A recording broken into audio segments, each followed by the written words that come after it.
pretty much every single market online is extremely saturated at this point.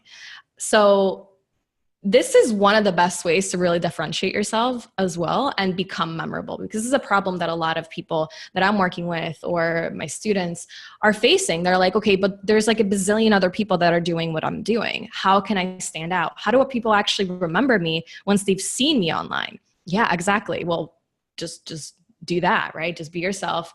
And whenever we're able to show behind the scenes, and I'll get into like what you can actually talk about shortly, but whenever you can show people who you actually are, what is it about you, like the values that you have, what you stand for, what you stand against, people are going to know who you are exactly. If someone resonates with that message and they know somebody else that might resonate with this message, they're going to be more likely to tag that person, tell them about you.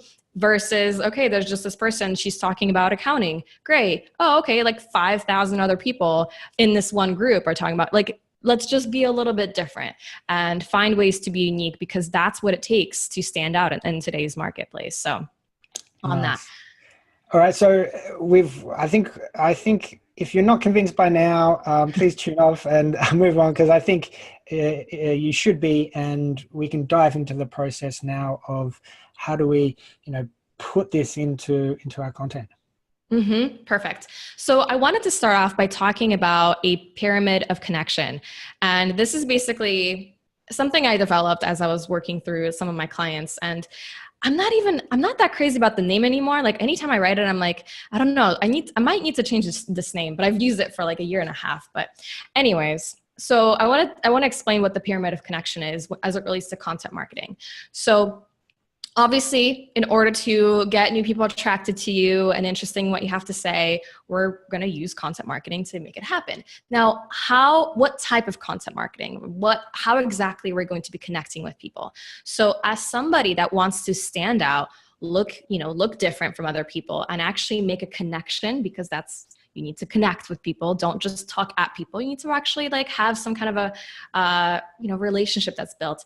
There's different levels of content that you can create that basically create a different level of connection. So if you imagine a pyramid that kind of goes like this, there's actually 5 levels of this pyramid. So I'll go start in the bottom so you can understand basically how it goes. So on the very bottom, we have text. So any kind of text-based content is going to go on the bottom. And the reason why it's on the bottom is because, number one, most people can write, right? So most people can create text-based content. This is your social media posts that are content-based with an image even.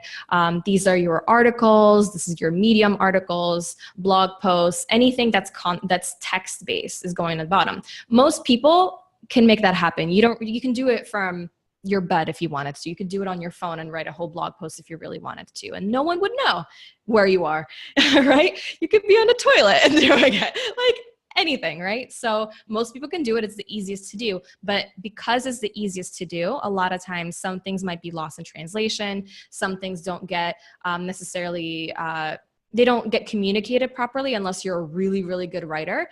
And that's not to say that you shouldn't write if you're not a good writer. Definitely still use this. This is the one you should be using the most often. But just keep in mind that just relying on this is you're going to be missing out on a lot of opportunity. And this is why most people are using it. And also the least amount of connection is being created with text because of these things that I mentioned. So that's the bottom. Now, one step up is anything that's audio-based.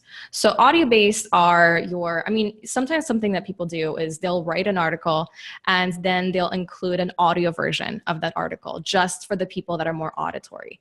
That's your podcast. That's anything that's audio-based. And this is also pretty easy for people to do, actually, because, again, you can be anywhere in your house, in an office, doesn't matter where you are, as long as the audio quality is decent, it's going to do its job, and people don't get to see you exactly. So there isn't that level of connection as the next things that we're going to talk about, but it's one step up from text because not as many people are doing it, because it does require a little bit more effort and does require you to actually say things and, to have inflections in your voice and that kind of stuff. So if you talk in a very monotone way, well, people are going to notice that. If you feel really nervous when you're saying things, that people are going to pick up on that. So a lot of people are afraid of doing that, but definitely a good skill to develop for sure. But on the benefit side, when it compares to text, is if you're ever making jokes in your text that people might not like, maybe you're being sarcastic, maybe that's part of your brand or your personality. So maybe you're sarcastic. Well, in text, sometimes people might not really pick up on that sarcasm, and they might just think that you're just not a very nice person.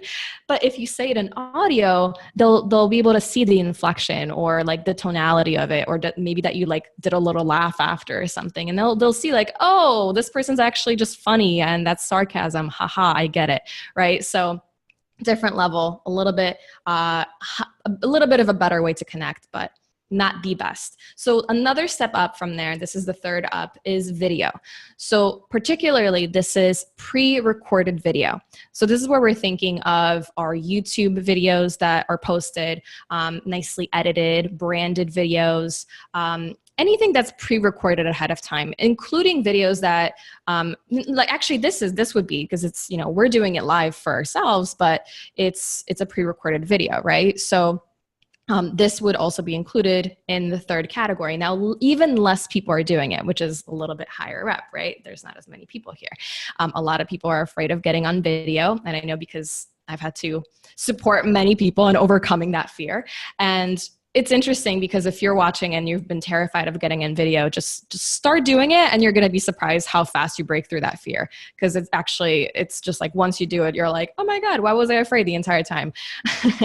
So less people are doing the video, but it has a better way of connection because people actually get to see you at this point.